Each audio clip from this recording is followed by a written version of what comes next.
Thank you for listening and supporting the Daily Memphian. Sign up for one of our many free newsletters and breaking news alerts at dailymemphian.com/email to receive the latest local news stories impacting our community. Our weekly newsletters cover everything from sports to arts and culture, business, food, and more, along with daily updates of all the news we publish each day. Sign up or manage your email preferences at dailymemphian.com/email.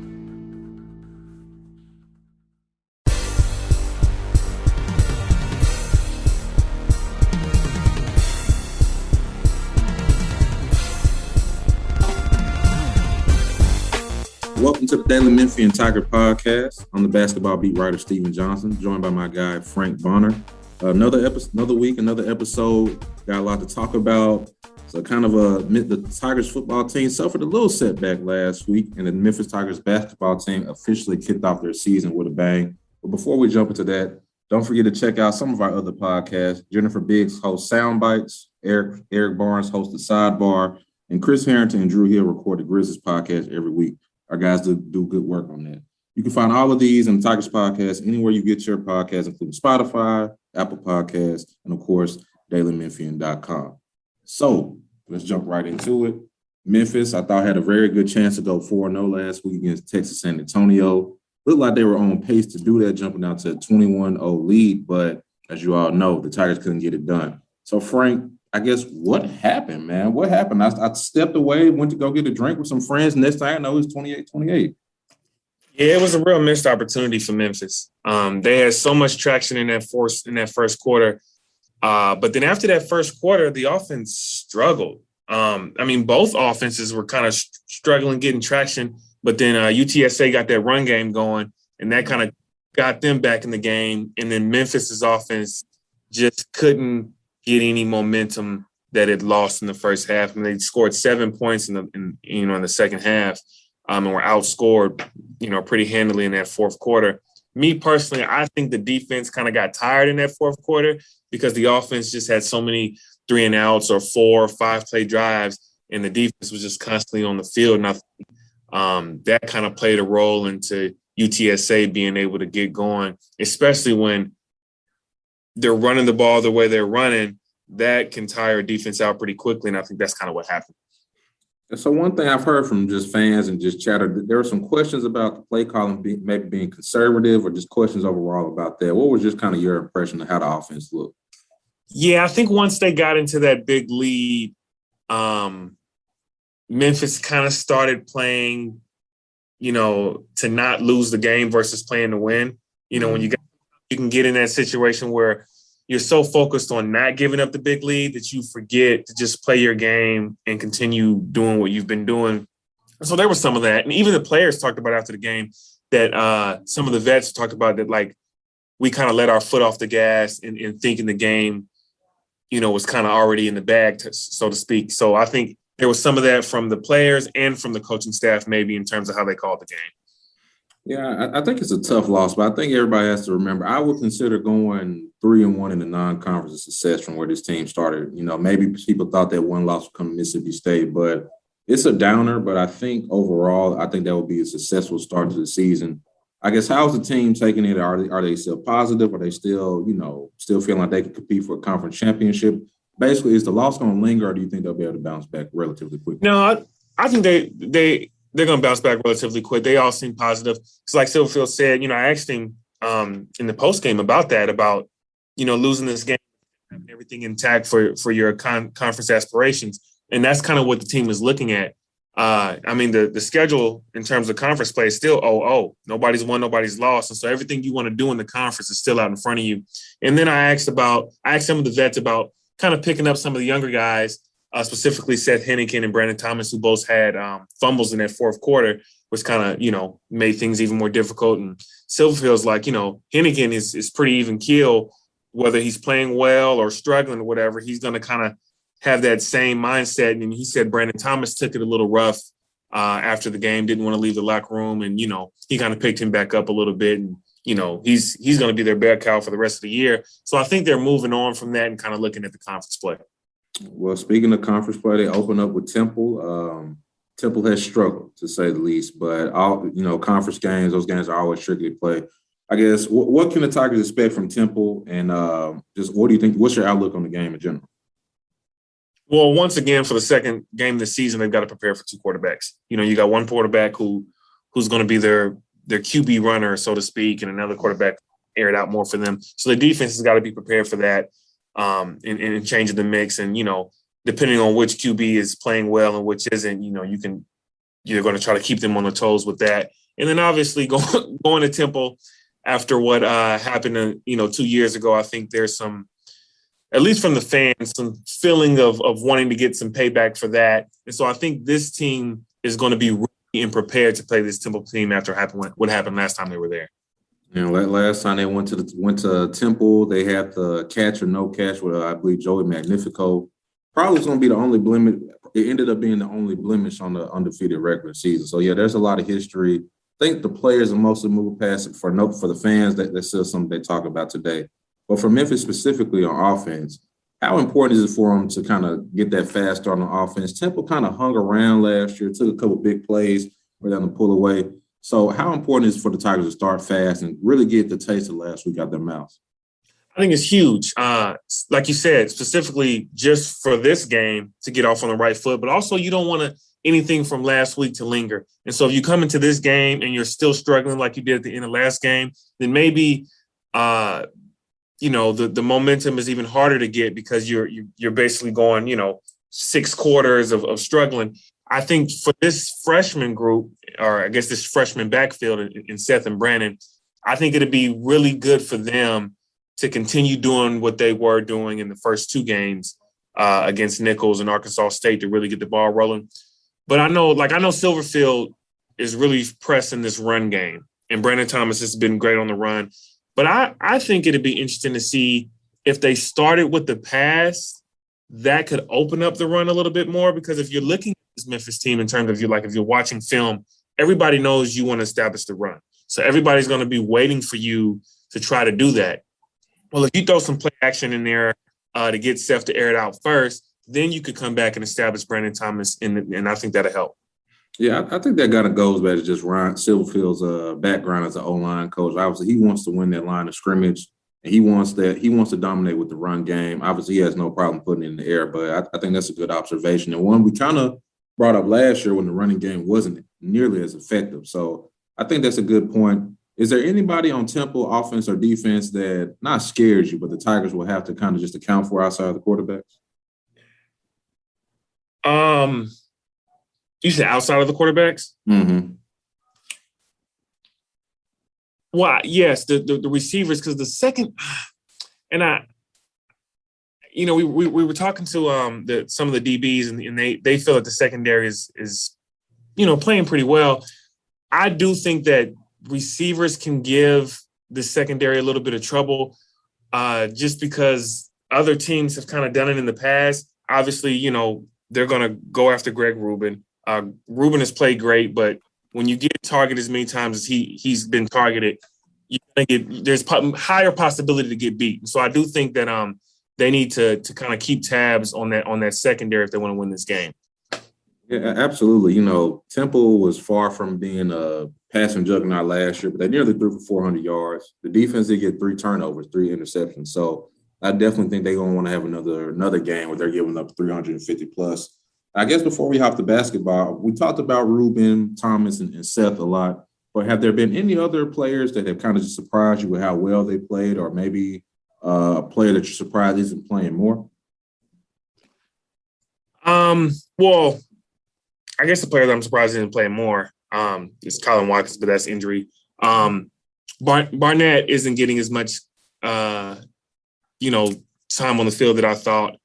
Julian Barnett, which is pretty interesting, and I think part of that is because Greg is playing so well. Mm-hmm. Player that it's not necessarily a surprise, so to speak, just because he's a vet, but J.J. Russell has played really well these last 2 games, even with the defense having its struggling. He's had career tackles in the last 2 games. 16 against Mississippi State, I think. It might have been 14, and then 18 against UTSA. So he's putting it all out there on the field, and so you got to give him credit. And then Sean Dykes, I wasn't here last year, But looking at his stats, it didn't look like he was as involved in the passing game as he is this year. And I'd like to see that out of college football teams using their tight end the way that they're using Sean Dykes. So I think that's probably the most surprising thing for me is the fact that Sean Dykes is, basically their number 2 receiver as a tight end. And so that's been pretty cool to watch. Definitely. The Barnett point is interesting because I thought he had such a strong spring. I thought he was, maybe a shoe in to start. But that'll be something interesting to watch. Has his teammate Devontae Dobbs, has he gotten a rotation? No, he wasn't in the 2 deep the first couple games. No, Dobbs, you don't see Dobbs out there much. And then Rodriguez Clark, he's not getting as much carries as I thought he would get. Granted, Brandon Thomas is playing well, but I did think that Rodriguez Clark would get some more carries. Mm-hmm. Well, it's interesting. I think that just kind of goes to show how talented the Tigers are, where you got vets and guys who transferred in from the Power 5, not getting some of that playing time they initially probably thought they would. But either way, I think the Tigers are still in a good spot. You're 3-1. Conference is relatively wide open after Cincinnati, man. So you just got to, to just keep taking one game at a time. And, maybe that game against UCF and SMU will kind of decide who could be that second team in the conference championship. But on another note, basketball team opened up their practice yesterday.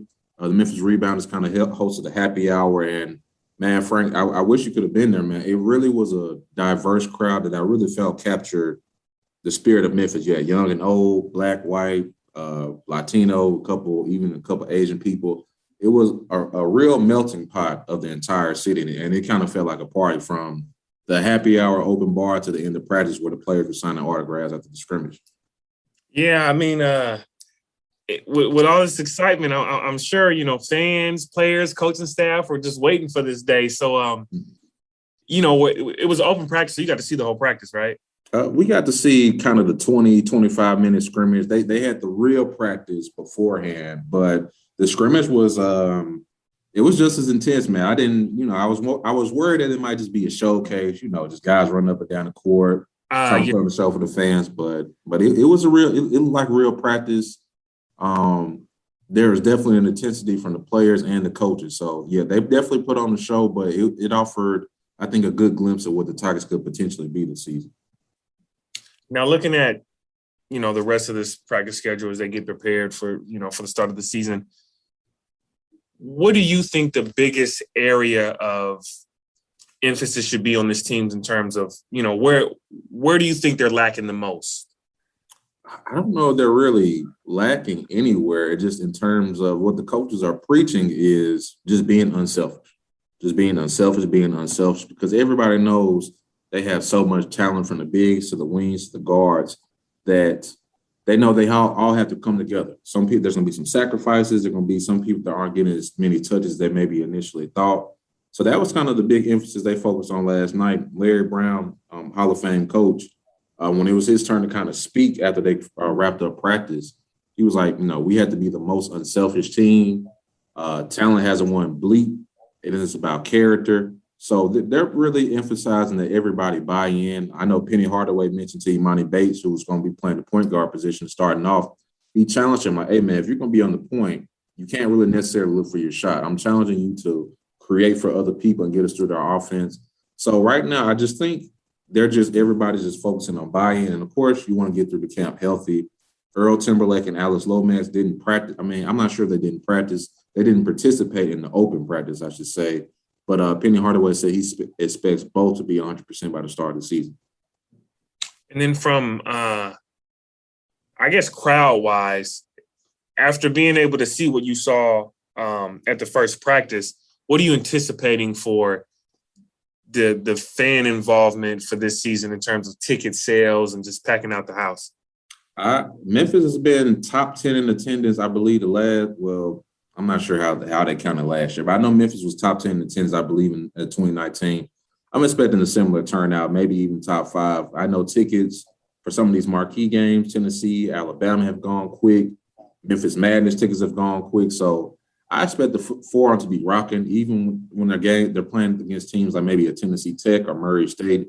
I'm still expecting, a 5-figure turnout each night just because This is a team that has potentially 3 first-round picks, 2 guys that could easily go in the top 5, plus a lot of fan favorites like a Alo, like a Lester Quinones and things like that. And plus Rasheed Wallace, Larry Brown. It's really, I think Memphis is like the biggest storyline in college basketball this season. And I think the city will kind of show that with how many fans you'll see at the games, whether it be Alabama or whether it be Tennessee Tech.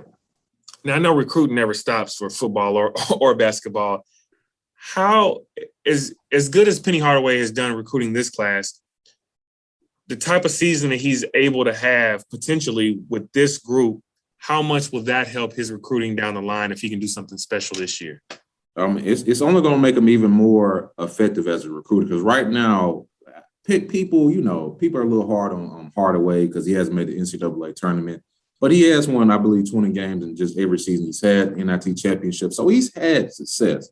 But if you take Imani, Jalen, and these guys and you go on a Elite Eight, Final Four type of run, I think that's going to continue to signal to these marquee athletes that not only can you come to Memphis and be coached by Penny Hardaway and potentially Larry Brown and Rasheed Wallace and, that great coaching staff, you can also come in and compete for championships, compete for deep runs in March Madness. So if he's able to take this talent and they live up to expectations, I think you're going to see Memphis involved with even more 5-star recruits. They were hosting a 5-star big at the practice yesterday. I don't want to butcher his name, but he's a top 10 Johan. His name's Johan. We'll go with Johan. Johan, yeah. So he's a top 10 recruit. They just hosted a 5-star Jordan Walsh, kind of a 3 and a 4-man over the weekend. And they're heavily involved with 5-star guard Zion Cruz. So Memphis is already in the running for these kids, and they're starting to land them. You go on a deep tournament run, then people will be continuing to knock down the door to come play for Penny Hardaway. When you got Memphis football starting off the conference schedule against Temple, you got basketball season starting right around the corner. It's a lot going on for the Memphis Tigers right now. Yeah, everybody brace yourselves, man. The month of October was 3 days away. We're both going to be busy, man. In the city, the Tigers keep doing what they're doing on the football field, and the basketball team listens to expectation. I keep telling you, Frank, you might have got here at the right time. It's going to be exciting. Yeah, we'll be back next week. Thank you all for joining us for the latest episode of the Daily Memphis Tigers podcast. Once again, I'm the basketball beat writer, Stephen Johnson, and my guy, Frank Bonner, the football beat writer, always joins me. Thank y'all so much.